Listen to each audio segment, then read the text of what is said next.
tous et à toutes, je suis ultra contente de vous retrouver, enfin, depuis plusieurs mois d'absence. Alors, donc, quoi vous dire à part que oui, ben, j'ai été débordée.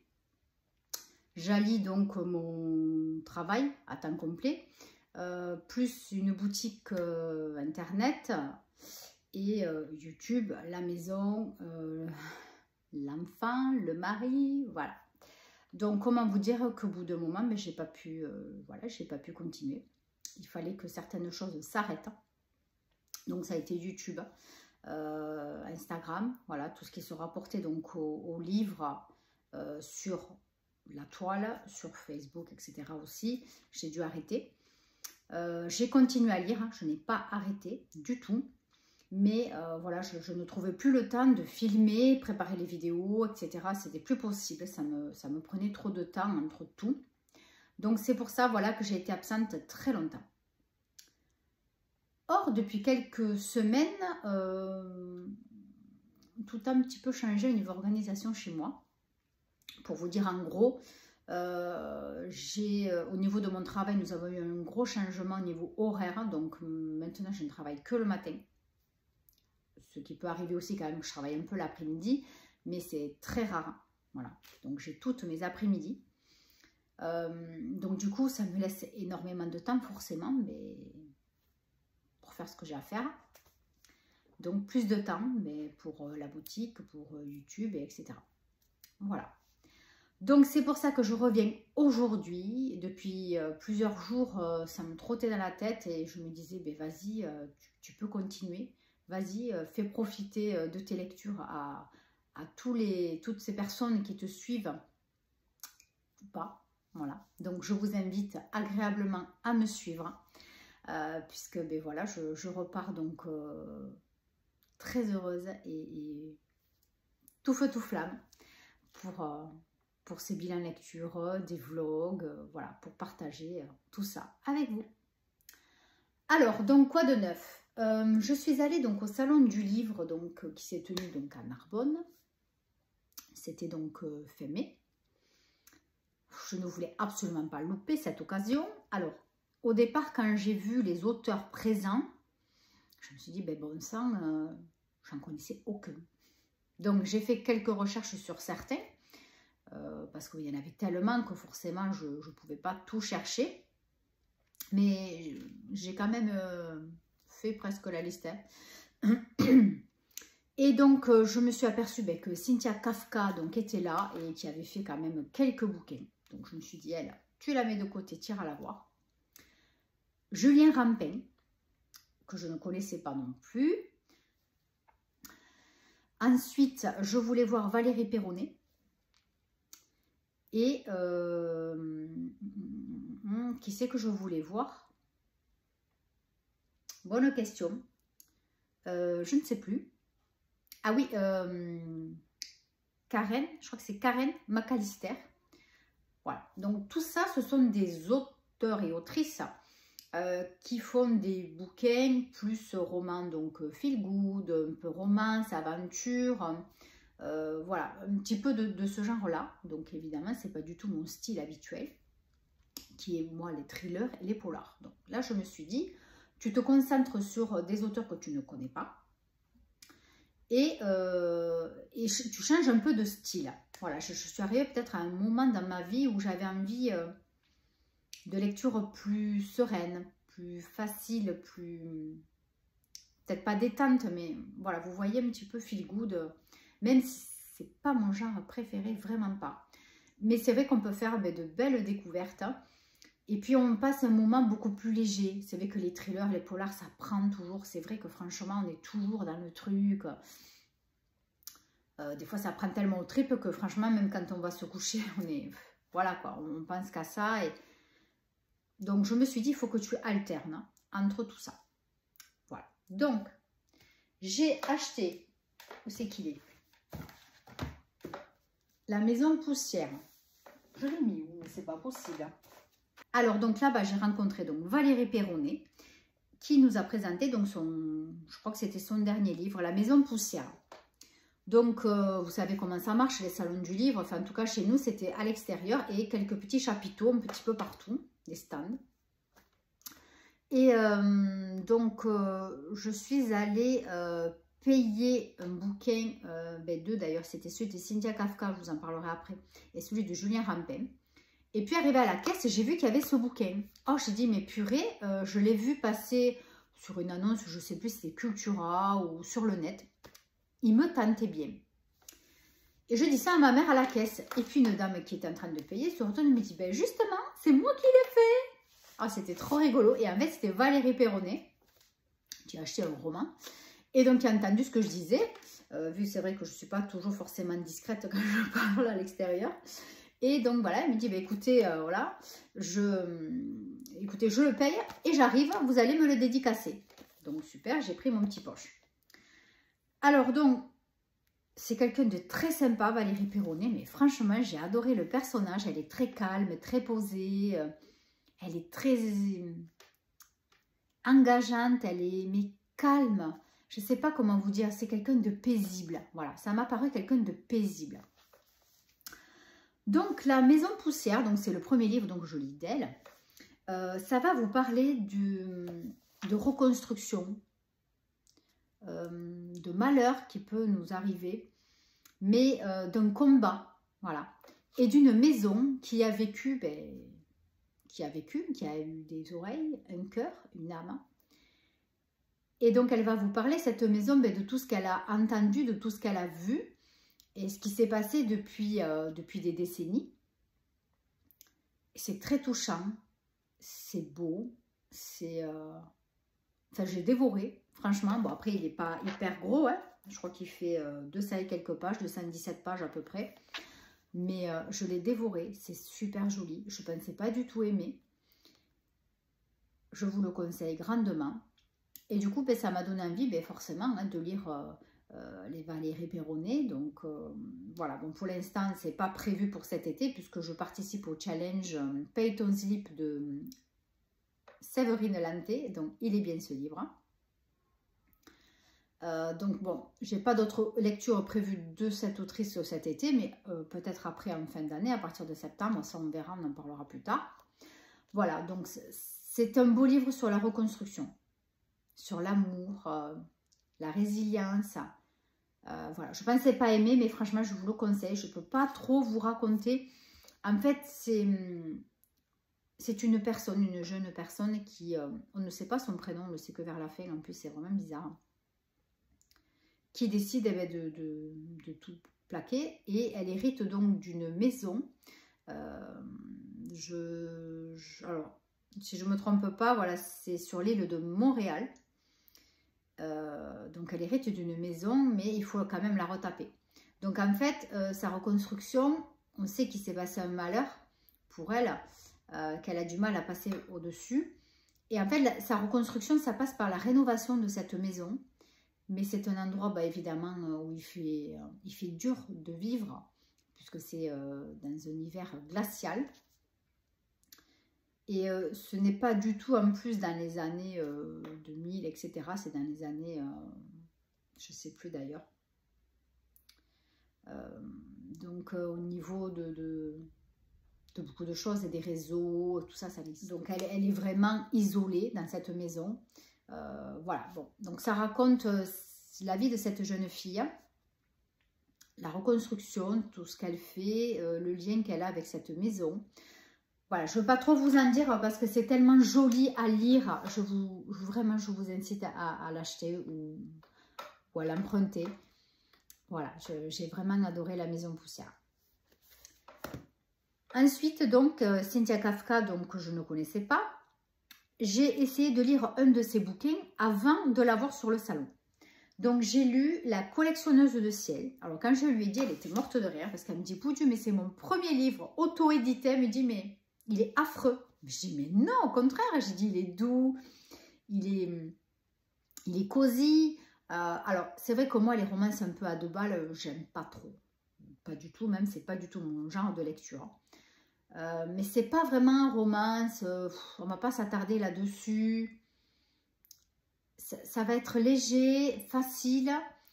La collectionneuse de ciel, en fait, c'est une blogueuse, hein, Instagrammeuse, donc voyage, hein, qui, c'est son métier. Voilà, en fait, au fur et à mesure de ses voyages, elle s'est fait remarquer par des agences. Et donc, elle voyage gratuitement et elle teste les voyages. Et donc, elle doit en parler dans des blogs, dans des sites internet et sur les réseaux. Donc, c'est son métier.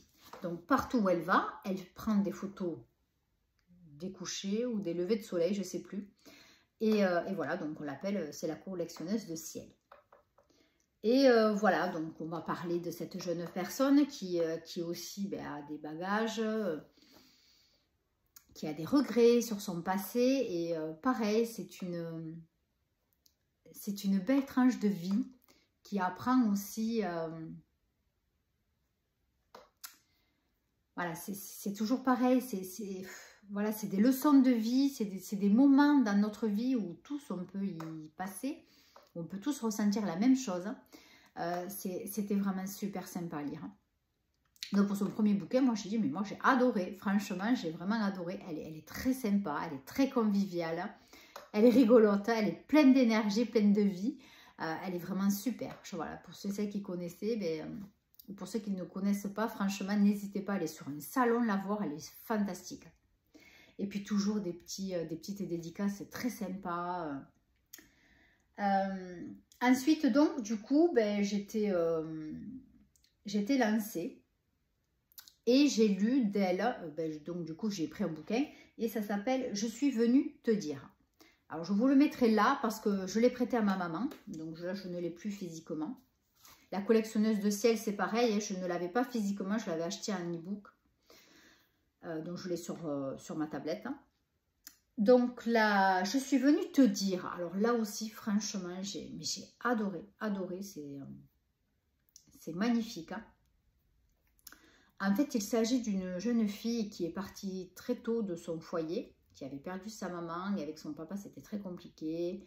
Voilà, relation dure.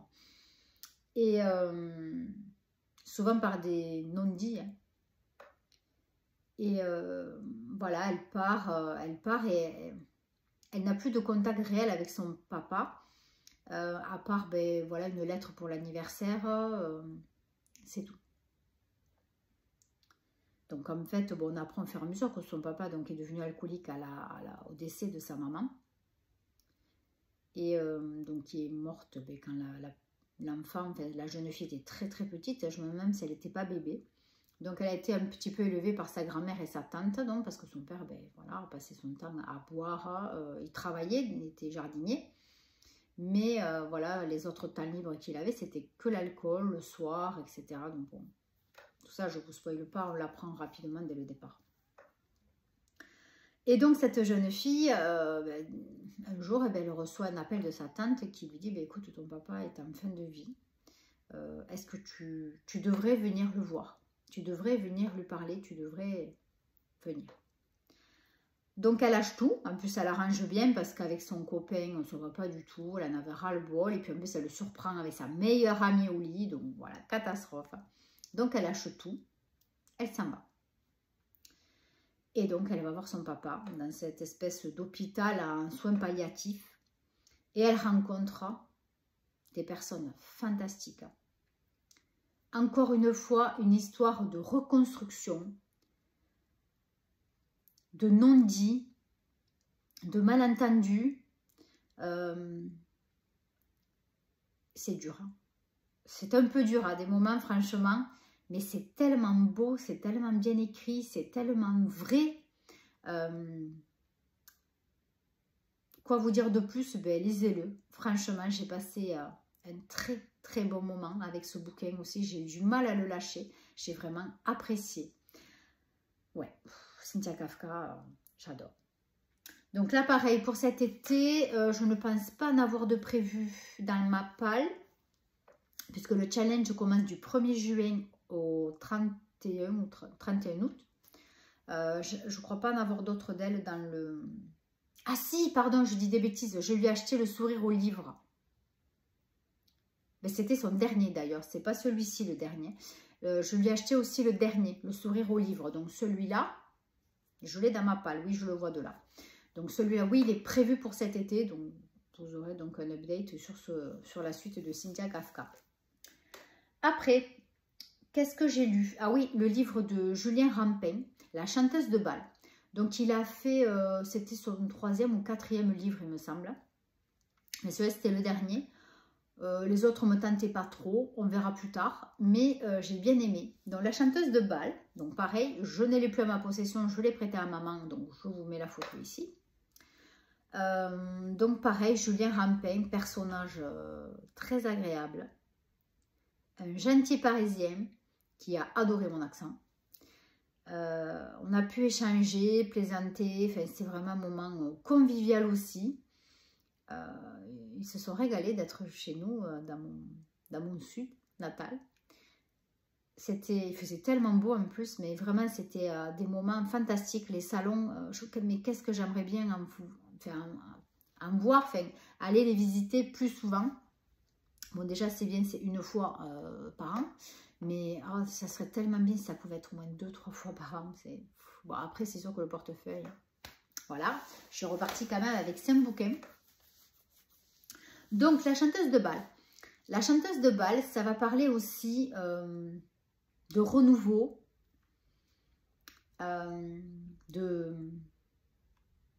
d'acceptation, de différence. Oui, on est tous différents. Oui, chacun choisit son mode de vie, sa sexualité. Donc, ça parle un peu de tout ça. Mais c'est tellement bien écrit, tellement doux. J'ai même rigolé, il est vraiment rigolo ce bouquin, à des moments vraiment j'ai rigolé, c'était très sympa. Pareil. Donc là, on va vous parler d'un infirmier qui a perdu sa femme, donc il a du mal à refaire sa vie, à vivre tout simplement. C'est un robot, voilà. Ensuite, on parle de son meilleur ami qui est patron de bar. Donc tout ça, ça se passe dans un petit bled, dans un petit village. On va vous parler de Juliette, la coiffeuse, qui elle aussi a du mal à trouver l'homme de sa vie, son prince charmant. Et on va vous parler donc de 2 sœurs jumelles qui sont âgées. Alors je ne sais plus, je crois environ dans les 65 ans. Une, alors acariâtre, mauvaise, langue de paille. Et l'autre douce comme un agneau. D'ailleurs on les appelle les jumelles, je ne sais plus comment. Je ne sais plus comment, les jumelles, par leur nom, voilà. Mais voilà, c'est des personnages très connus dans le village. Voilà, donc histoire de village, raconta, ragot, et puis ben, voilà, l'histoire de tranche de vie aussi. Donc voilà, on va vous parler d'un personnage qui arrive comme ça lors d'un décès, d'un enterrement. Personne ne connaît cette femme. Et puis, ben, au fur et à mesure du livre, eh ben, on va savoir qui c'est, qu'est-ce qui s'est passé, pourquoi cette différence. Je ne peux pas trop vous en dire parce que sinon je vais vous spoiler, c'est sûr. Mais c'est la chanteuse de bal. C'est super joli. Vraiment, vous allez vous régaler. Donc là, voilà, ça c'est pour tous ceux que j'ai achetés, ben, en fait, que j'ai lus en rapport avec le salon du livre. Et ceux que j'ai achetés, quelques-uns que j'avais acheté donc pendant le salon.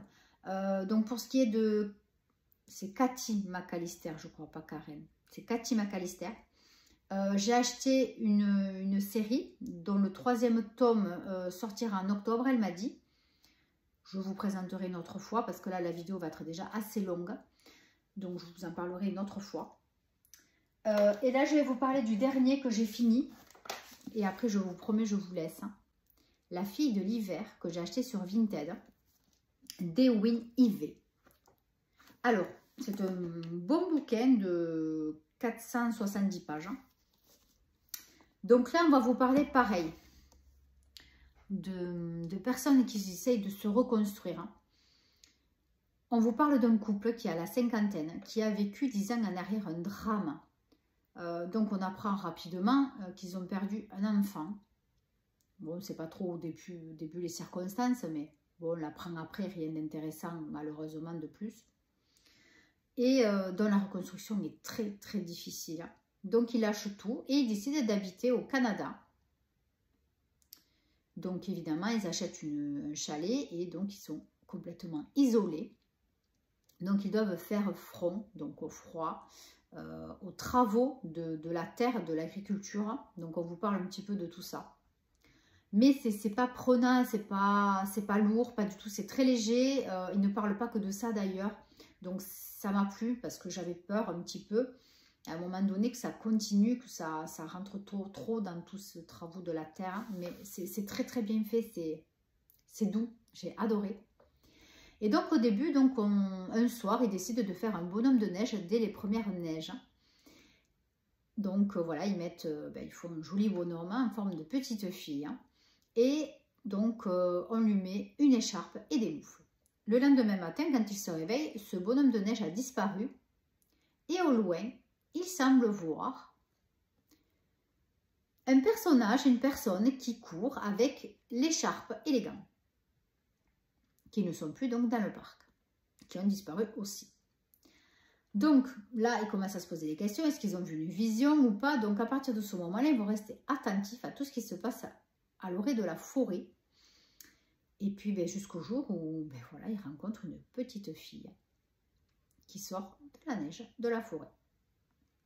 Donc à partir de là, l'histoire commence vraiment.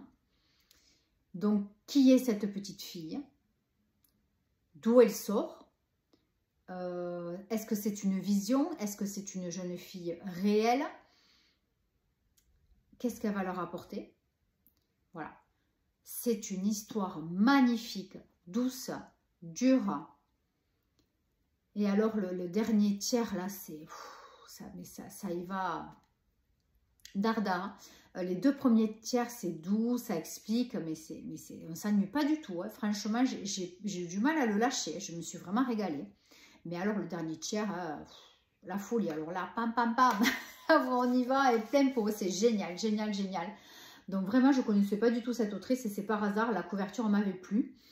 Puisque la Vinti, à qui j'ai acheté ce bouquin, il y a un autre d'ailleurs. Bon, voilà, je ne voulais pas lui acheter qu'un bouquin. Et voilà, donc j'avais trouvé celui-ci en plus. Je crois que même j'en avais pris 2 ou 3.